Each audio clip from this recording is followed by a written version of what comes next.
तो hello student, आज हम लोग SCR की बात करेंगे जिसका full form silicon control rectifier है, जिसका यूज़ मोटर कंट्रोल्स इन्वर्टर्स में किया जाता है। ठीक है, तो यहाँ पे जो हमने सिंबॉलिक रिप्रेजेंटेशन बना रखा है जिसमें ये P टाइप है, N टाइप है, P टाइप है और N टाइप है।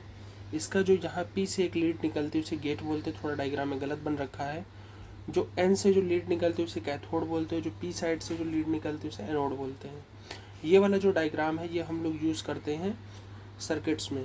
ठीक है, तो इसको हम आज 3 मोड यहाँ पर डिस्क्राइब किए गए हैं या लिखे हुए हैं। ठीक है, तो इसको मैं एक्सप्लेन करूँगा। तो जो पहला वाला मोड है ये फॉरवर्ड ब्लॉक मोड, इसका ये डायग्राम यहाँ नीचे बना हुआ है, आप देख रहे होंगे। ठीक है, इसी तरह से पहले वाले को एक्सप्लेन करेंगे, फिर दूसरे और तीसरे वाले को भी। तो पहले वाले में देखिए कि फॉरवर्ड ब्लॉक मोड क्यों कहते हैं। फॉरवर्ड ब्लॉक मोड इसलिए कहते हैं क्योंकि देख रहे हैं यहाँ पे हमने गेट पे कोई वोल्टेज मैं नहीं दे रहा हूँ, और जो बैटरी का पॉजिटिव टर्मिनल है वो एनोड से कनेक्टेड है, जो बैटरी का नेगेटिव टर्मिनल है वो कैथोड से कनेक्टेड है। तो यहाँ पे ये जानने वाली बात ये है कि जो J1 और J3 होंगे ये फॉरवर्ड बाइस होंगे, वेयर एज जो J2 होगा, जो ये वाला जो जंक्शन होगा ये रिवर्स बाइस होगा। अब ये बीच में रिवर्स बाइस होने की वजह से इलेक्ट्रॉन जो है वो इलेक्ट्रॉन का मूवमेंट हो नहीं पाएगा, जिसकी वजह से करंट फ्लो नहीं हो पाएगी।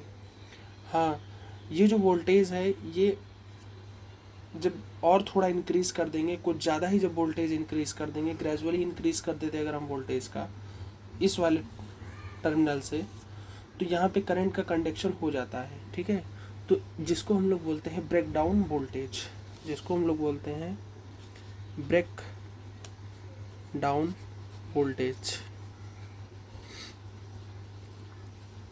बिना गेट पे कोई भी वोल्टेज दिए और इनपुट वोल्टेज को बढ़ाने पे अगर इसमें करंट कंडक्शन हो रहा है तो उसे हम लोग ब्रेकडाउन वोल्टेज बोलेंगे।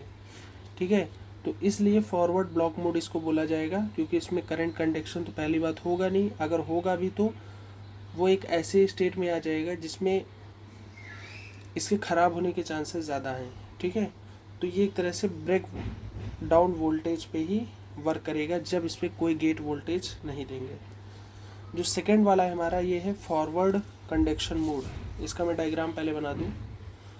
तो फॉरवर्ड कंडक्शन मोड में ये होता है, इसका डायग्राम बना देते हैं पहले, तो सही कर लो पहले। ठीक है,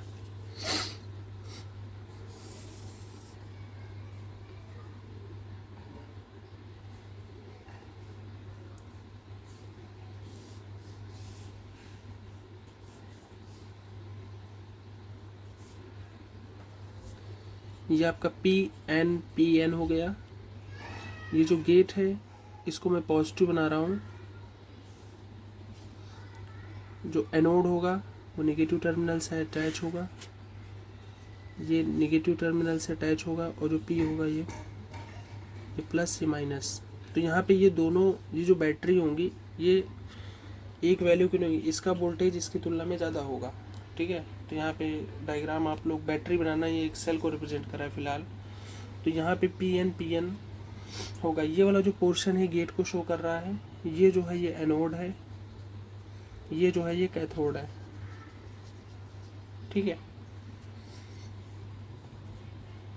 तो यहाँ पे देख रहे होंगे आप लोग कि अब हम यहाँ पे हम लोग इस केस में हम लोग गेट पे कोई वोल्टेज अप्लाई करेंगे, मतलब यहाँ से भी वोल्टेज देंगे और गेट से भी जब वोल्टेज देंगे तो ये जो N वाला रीजन होता है जो कैथोड साइड में होता है ये हेवनली डोप्ड होता है। ये हेवनली डोप्ड होने की वजह से यहाँ पे जो इलेक्ट्रॉन होते हैं ये इस गेट पे जो पॉजिटिव टर्मिनल बैटरी जो लगाई गई है इससे अट्रैक्ट होते हैं, तो जो इलेक्ट्रॉन का जो मूवमेंट होने लगता है वो यहाँ से इस तरफ होने लगता है। ठीक है, तो जिससे क्या होता है कि करंट जो है वो एक ऑन स्टेट में आ जाता है, करंट जो है फ्लो करने लगता है, किधर से किधर को, करंट जो है इधर से इस तरफ को फ्लो करेगा। ठीक है, लेकिन जो इलेक्ट्रॉन का फ्लो होगा वो इस तरफ से इस तरफ को होगा। ये N से P की तरफ इलेक्ट्रॉन बहेंगे इस तरह से, और इस तरफ से करंट का फ्लो स्टार्ट हो जाएगा। तो यहाँ पे जो गेट वोल्टेज देना है हम लोग को बहुत थोड़ा ही देना है, मतलब 1.5 वोल्ट कुछ ऐसे ही देते हैं। ठीक है, तो जो current reverse block mode, reverse block mode. अब रिवर्स ब्लॉक मोड में क्या होता है, रिवर्स ब्लॉक मोड में हमारा जो एनोड होता है वो नेगेटिव से कनेक्टेड होता है और जो कैथोड होता है वो पॉजिटिव से कनेक्टेड होता है। ठीक है, तो रिवर्स ब्लॉक मोड में जो एनोड, जैसे कि मैंने आपको बताया, एनोड जो नेगेटिव से कनेक्ट हो जाएगा और जो कैथोड होगा वो पॉजिटिव से कनेक्ट हो जाएगा। तो जब इस तरह का कोई सिनेरियो होगा तो यहाँ पे देखिए डायग्राम बना लेता हूँ मैं। PN ये जो हो जाएगा ये नेगेटिव से कनेक्ट हो जाएगा, ये कैथोड, ये गेट से कनेक्ट हो गया, ये गेट है, ये भी रिवर्स में ले लेंगे। पी जो देख रहे हैं आप लोग, मतलब एनोड जो है वो नेगेटिव से कनेक्टेड है और कैथोड जो पॉजिटिव से कनेक्टेड है, और इसमें गेट में भी वोल्टेज मैंने अप्लाई कर दिया है। तो यहाँ पे ये हो जाएगा कि जो जंक्शन J1 होगा, J1 J2 J3, तो जो J1 यहाँ पे होगा वो J1 रिवर्स बाइस हो जाएगा। अब इतनी बेसिक फिजिक्स आप लोगों ने क्लास 12 में पढ़ी हुई कि आपको समझ में आ रहा होगा कि रिवर्स बाइस किसे कहते हैं। जब नेगेटिव वाला पी से कनेक्टेड हो जाए तो उसे बोल देंगे रिवर्स बाइस। ठीक है, तो यहाँ पे J3 भी जो होगा वो रिवर्स बाइस हो जाएगा और जो J2 जो होगा वो आपका फॉरवर्ड बाइस हो जाएगा।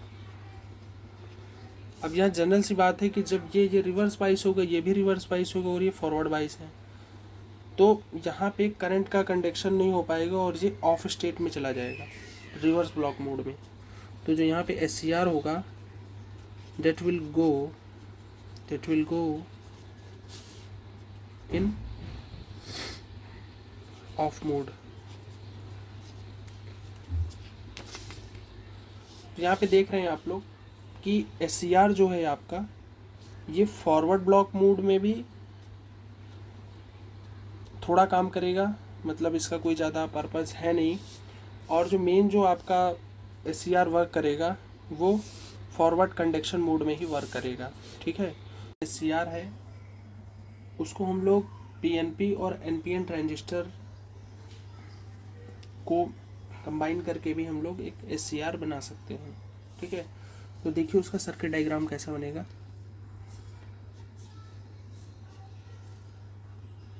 ये हमारा PNP टाइप ट्रांजिस्टर है और ये एक NPN टाइप ट्रांजिस्टर है। NPN टाइप ट्रांजिस्टर है जिसका जो N से N से कनेक्शन कर देंगे, P का P टाइप से कर देंगे, और ये तो आपको पता होगा इसमें ये एक कलेक्टर होगा,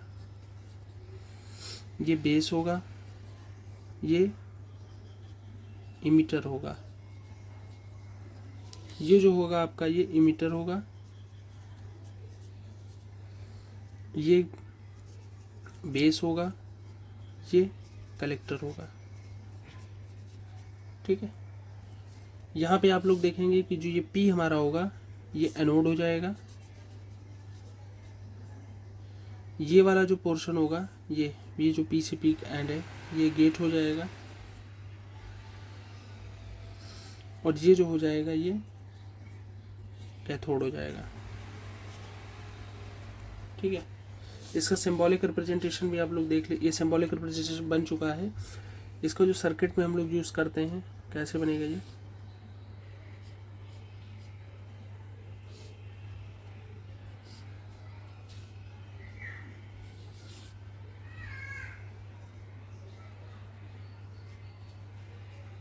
कुछ इस तरह बनेगा बच्चों।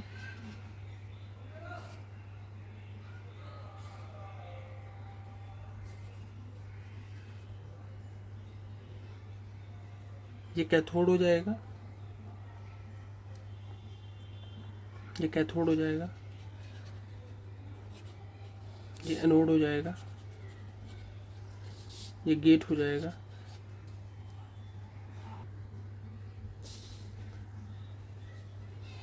ये एरो में बना दे रहा हूँ यहाँ पे, ठीक है। तो ये हमारा एक तरह का पीएनपी ट्रांजिस्टर है, ये वाला नीचे वाला जो एक एनपीएन ट्रांजिस्टर है। तो ये एक आपका रिप्रेजेंटेशन हो गया कि दो एनपीएन और पीएनपी ट्रांजिस्टर को मिला करके भी हम लोग एक एससीआर बना सकते हैं। मतलब ये इक्विवेलेंट है एक तरह से एससीआर के, दो, एक एनपीएन और एक पीएनपी जो ट्रांजिस्टर हैं वो एससीआर के, एक एससीआर के इक्विवेलेंट हैं। अब हम लोग बात करेंगे यहाँ पे बच्चों, आप लोग देख रहे होंगे मैंने एक एससीआर हाफ वेव रेक्टिफायर को यहाँ पे बना रखा है। ये ट्रांसफार्मर से कनेक्टेड है, एक लोड रेजिस्टेंस यूज कर रखा है और एक गेट जो है वो बैटरी के पॉजिटिव टर्मिनल से कनेक्टेड है, और जो हमारा कैथोड है वो यहाँ पे शो हो रहा है और जो एनोड है ये यहाँ पे, ठीक है। तो जो पॉजिटिव साइकिल के लिए जब होगा तो हमारा आप देख रहे होंगे कि ये प्लस हो जाएगा, ये माइनस हो जाएगा। और जैसे कि मैंने पहले आप लोग को समझाया था मैंने कि जब फॉरवर्ड कंडक्शन की बात होगी तो जो बैटरी का पॉजिटिव होगा, जब ये पॉजिटिव होगा तो वो एनोड से कनेक्टेड होगा। तो यहाँ पे देख रहे हैं पॉजिटिव जो है वो एनोड से कनेक्टेड है। तो ये इस टाइम किस मोड में है, फॉरवर्ड कंडक्शन मोड में। और फॉरवर्ड कंडक्शन मोड में मैंने ये भी बता रखा था कि J1 जो होगा वो फॉरवर्ड बाइस होगा, J3 फॉरवर्ड बाइस होगा, लेकिन J2 क्या होगा हमारा रिवर्स बाइस हो जाएगा, जिसकी वजह से ये ऑन स्टेट में आ जाएगा। तो यहाँ पे देख रहे होंगे कि इनपुट हमारा वोल्टेज कुछ इस तरह मैं इन कर रहा हूँ, लेकिन आउटपुट जो मिलेगा हमको थोड़ा सा डिले मिलेगा, यहाँ पे हल्का सा डिले मिलेगा, क्योंकि ऑन और ऑफ होने में टाइम लगेगा, ऑन होने में थोड़ा सा कुछ तो टाइम लगेगा ही लगेगा। तो जिसकी वजह से यहाँ पे करंट में हल्का सा यहाँ पे डिले आ जाएगा। तो ये कुछ इस, जब जैसे ये पॉजिटिव साइकिल में होगा तो ये पॉजिटिव नेगेटिव जाएगा, तो उस केस में ऑन स्टेट में हो जाएगा।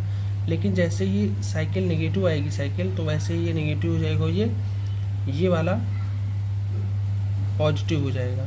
तो उस केस में हमारा देखिए ये रिवर्स ब्लॉक मोड होगा, क्योंकि देखिए एनोड जो है वो नेगेटिव से कनेक्टेड है, ठीक है। तो यहाँ पे देखिए ये एनोड है, ये नेगेटिव से कनेक्टेड है, और जो कैथोड वो है पॉजिटिव से कनेक्टेड है, ठीक है। यहाँ पे इस पे नहीं, इसको मत देखिए, ये देखिए, ठीक है। तो यहाँ पे ये किस पे हो जाएगा ये, तो यहाँ पे जैसे लिखा हुआ है यहाँ पे J1 जो होगा वो रिवर्स बाइस हो जाएगा, J3 रिवर्स बाइस और J2 भी फॉरवर्ड बाइस हो जाएगी। तो यहाँ पे देखिए जो नेगेटिव से एनोड है वो इससे मैच कर रहा है, नेगेटिव एनोड से कनेक्टेड हो गया और कैथोड पॉजिटिव से, तो ये रिवर्स ब्लॉक मोड में आ जाएगा। और इस केस में ये करंट का कंडक्शन यहाँ पे नहीं होगा, जिसकी वजह से ये ऑफ मोड में यहाँ पे चला जाएगा और यहाँ पे हमको कोई सिग्नल नहीं मिलेगा। तो यहाँ पे देख रहे होंगे आप लोग कि ये वाला जो होगा ये 0 से लेके पाई टू पाई, ये हमारा एक साइकिल यहाँ से लेके पूरा यहाँ तक कंप्लीट होगा। तो पॉजिटिव साइकिल के लिए यहाँ पे पूरा डिले होगा, तो इस केस में SCR जो होगा ऑन स्टेट में होगा।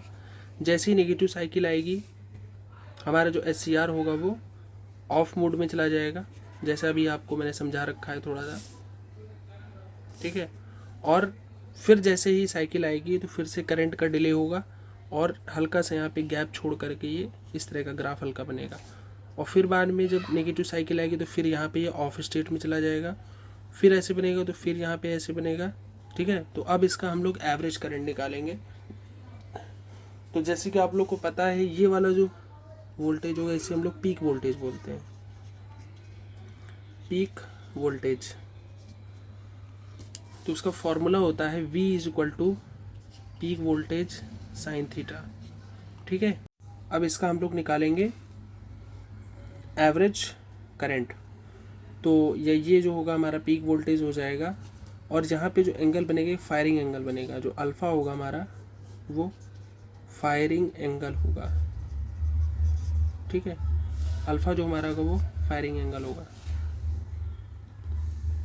तो एवरेज निकालने के लिए 1/2 पाई इंटीग्रेशन।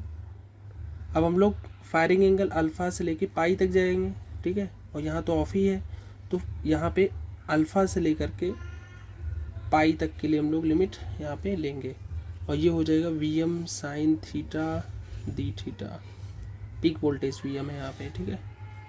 तो इसको जब सॉल्व करेंगे तो 1/2 पाई इंटीग्रेशन जो होता है वो वी एम बाहर ले लेंगे, जो इंटीग्रेशन साइन थीटा का होगा वो माइनस कॉस थीटा हो जाएगी, और इसकी जो लिमिट होंगी वो अल्फ़ा से पाई तक होंगी। तो यहाँ पे वी एम अपॉन 2 पाई, तो इसको लिखेंगे हम लोग cos pi minus cos 180 degree. जैसे कि आप लोग, मैं जानता हूँ आप लोग को इंटीग्रेशन आता होगा, काफ़ी बेसिक है तो peak voltage upon 2 pi,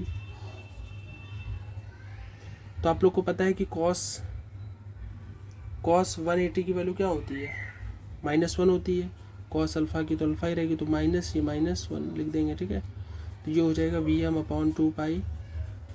we M peak voltage है, बार बार आपको याद दिला रहा हूँ, 1 प्लस कॉस अल्फ़ा हो जाएगा, और जहाँ पे कॉस अल्फ़ा क्या हो जाएगा, फायरिंग एंगल।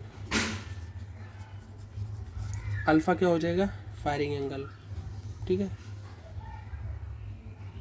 अब यहाँ पे हम लोग एवरेज करंट निकालना था। एवरेज करंट निकालने के लिए जो फार्मूला होगा आपका, V average, current average equal to V average upon load resistance. जो रेजिस्टेंस हमने लोड रेजिस्टेंस ये लगा रखा है, यहाँ पे देखिए ये लोड रेजिस्टेंस मैंने लगा रखा है RL, ठीक है।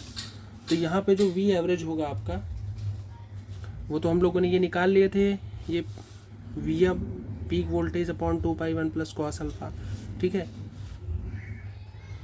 हाँ, और एक और बात आप लोग समझ लीजिए, जब अल्फ़ा इंक्रीज़ करेगा, ठीक है, जब अल्फ़ा को इंक्रीज़ करेंगे तो कॉस अल्फ़ा जो होगा वो डिक्रीज़ होगा, ठीक है। अब मान लीजिए थीटा जैसे जैसे आप बढ़ाएंगे, जैसे मान लीजिए कॉस 0 डिग्री की वैल्यू क्या होती है,